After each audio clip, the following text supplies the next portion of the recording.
A blissful afternoon to all of us. I am Rizalyn Fajardo Falias, and today I am going to introduce and share some important information about the regional literature here in the Philippines. Philippine literature withstood time and periods and has evolved through generations. For every period that passed, different genres appeared, and these literary works rooted from all regions reflecting their culture, society, and lifestyle. So you might think what regional literature is. Regional literature meant to have the literary traditions written or in the oral form of the various ethno-linguistic groups in the country. Communities that despite much internal migration can still be said to have distinct geographical settings or identities. In this presentation, me and my groupmates will focus on the given topics, which is Region 1 and 2. So one of the best works in Region 1 is Biag ni Lamang. In English, The Life of Lamang. It is an epic poem of the Ilocano people from the Ilocos region of the Philippines. It is notable for being the first Philippine folk epic to be recorded in written form and was one of the only two folk epics documented during the Philippines' Spanish colonial period, along with the Bicolano epic of Handiong. It is also noted for being a folk epic from a Christianized lowland people group or the Ilocano people, with elements incorporated into the storytelling. Biag ni Lamang, though dominated by action and tragedy, nonetheless contained some comedic points. A prominent example is the scene in which Lamang was on his way home. So he passes by the Amburayan River, identified by some of the biggest river in Ilocos, and decides to bath. So the dirt and blood that fell from his body then causes the death of the river's fish, crabs, and shrimp. So as he is bathing, some maidens who were present at the river gladly attend to him. So Biag ni Lamang is a folklore story came from Ilocos region that was interchanged from tongue to tongue of the local tribe of Ilocos region. So Pedro Bocaneg, the father of Iloco literature, who wrote the life of Biag ni Lamang or the life of Lamang, which consists of 294 stanza or about 1,500 lines. So the story started in Nilbuan, somewhere in the valley of Nanguilian River in La Union. So to conclude, the tale of Lamang is a story passed for generations as oral literature and recorded well into the Spanish colonial period. It is notable for the incorporating of the Roman Catholic elements into the story, such as references by the characters of Lamang and Ines Canoyan to marriage as sacrament. Folklorist Meli Leandicho Lopez notes that later versions of the epic differ from the early text due to the addition of more Christian and Spanish elements in the adventures of the culture hero Lamang. So that's all for my part. I will now pass the floor to the next reporter. Thank you for listening and God bless. Good day, everyone. My name is Lovely Shane Perez, and I was assigned to share with you the names, characters, and the lessons learned from the story of Biag ni Lamang. Here are the names and the characters of the story. First, we have Don Juan Panganiban. Don Juan Panganiban is the father of Lamang. Next, Namongan. Namongan is the wife of Don Juan Panganiban, who is also the mother of Lamang. Next is Lamang. Lamang is the son of Don Juan and Namongan Panganiban and the major character of the story. Next is we have Ines Canoyon. Ines Canoyon is the wife of Lamang, who is also the daughter of the richest man of the town. Last, Somarang, one of the suitor of Ines.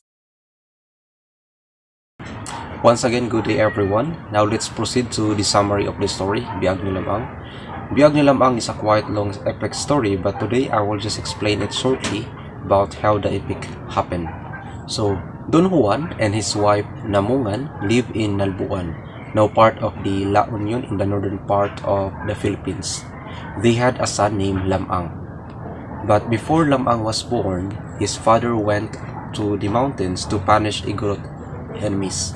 While Don was not around, Lamang was born. As soon as Lamang popped out, he spoke and asked that he will be given the name Lamang. So he waited for his father after 9 months until he decided to look after him, until he saw the head of his father being stuck on a pole by the Igorot. In his anger, he rushed to their village and killed them all, except for one whom he let go, so that he could tell other people about Lamang's greatness. Upon returning to Nalbuan in triumph, he was bathed by women in the Amburayan River. All the fish died because of the dirt and the odor of Lamang's body. So there was a young woman named Ines Kanuyan whom Lamang wanted to live with.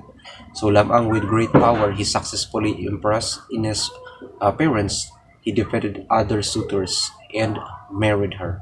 Then it was their tradition to have a newly married man swim in the river for the rarang fish.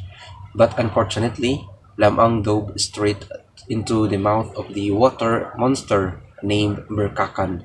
So Enes got his bones, which she covered with a piece of cloth. Then Lamang's rooster crowed and his dog barked, and slowly the bones started to move. Back alive, Lamang and his wife lived happily ever after with his white rooster and gray dog. And that's the epic story of Lamang, or Biag ni Lamang. Now let's go to the moral lesson of the story Biag ni Lamang. The moral lesson of Biag ni Lamang's narrative is that it can teach us many valuable things such as the value of tenacity, devotion to family, and the significance of using our special talents to benefit others. The struggles and triumphs of Lamang shows that we must have the courage to carry on and never give up in the face of difficulty. You must continue despite life's challenges. The story's main elements of strength and bravery also contribute to the moral message. There are many lessons in the narrative that we may learn, but the most important one is that in order to overcome the challenges that life throws at us, we must have the fortitude and strength to stick with it. We must recognize that life will provide us with many obstacles and difficulties, and we must always have fortitude to face the repercussions of our actions. We have to be resilient and face the facts. And that is all for my part. Thank you so much for watching.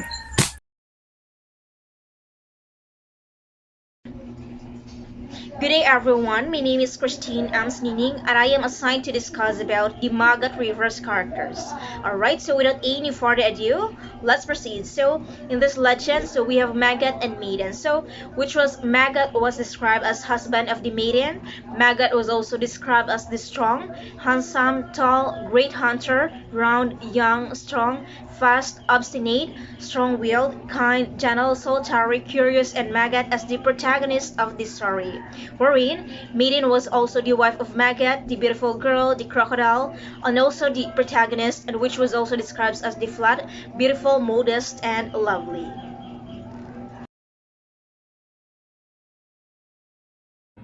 A long time ago in a town called Bayumbong in Nueva Vizcaya province, there lived a hunter named Magat. He lived by himself in a small hut at the edge of the town, but he was a hunter who liked to spend most of his time outdoors. One day, Magat was hunting in the forest. His sharp eyes spotted the tracks of a strange animal. They led to a part of the forest he had never explored, where it was cool and dark. Magat was curious, so he followed the tracks. Just beyond a clump of grass, Magat saw a large stream. On the other side of the stream, he saw a large paleta tree with branches that leaned over the water. And there, in the shade of the tree, was a maiden, bathing. The mysterious woman bathed in slow, graceful movements, and she was the most beautiful woman Magat had ever seen. Just then, a shaft of sunlight streamed through the leaves. The light revealed a python. Magat ran splashing across the stream. "Are you hurt?" he called out to the maiden. The confused woman scrambled quickly onto the river bank. But when she saw the dead python, she stopped. Magat took her hands gently and said, "Do not be afraid. I am only a poor hunter." They spent the rest of the day together, wandering in the cool forest. By the time the crickets began to sing and the moon had risen in the sky, the hunter had asked the lovely maiden to become his wife. The lovely maiden agreed, but only if Magat promised to not look for her in midday. One morning, Magat was hunting in the forest following the trail of a huge wild boar. When he arrived at his hut, everything was quiet. It seemed that no one was home. Suddenly, he remembered a promise to his wife, but he got curious so he still went out hunting crocodile. When he got home, he saw his wife dying and she said, "You broke your promise, not I must die." His wife slowly became a crocodile and died. He blamed himself for his wife's death and could not bear to eat or sleep. At last, worn out by the sorrow and grief, Magat drowned himself in the very stream where he had met his first rescued his love. Every year, when the rains come, the Magat River rages. The townsfolk says the hunter's spirit will not rest until he reaches the bones of his wife, buried in his yard at the edge of the town. The story The Legend of Magat River teaches us four major lessons. First is the importance of respecting nature, second is the consequences of greed and selfishness, third is the value of cooperation and unity, and the last is the power of faith and belief. The importance of respecting nature. As you all know that the story highlights the power and beauty of the Magat River and the need to respect and protect natural resources. It is also emphasizes that nature should be treated with reverence and care, that humans should not take it for granted.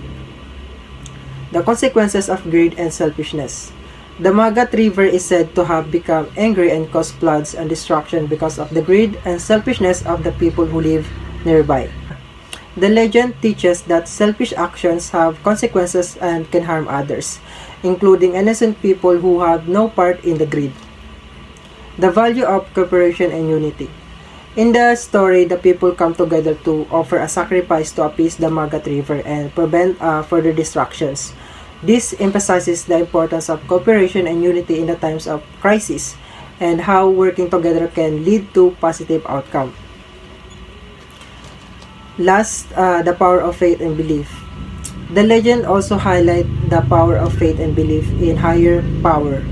The people in the story believe that their sacrifice will appease the river and prevent further damage, and their belief is rewarded when the river stops flooding. Overall, the legend of Magat River teaches important lessons about the value of respecting nature, the consequences of greed and selfishness, the importance of cooperation and unity, and the last is the power of faith and belief.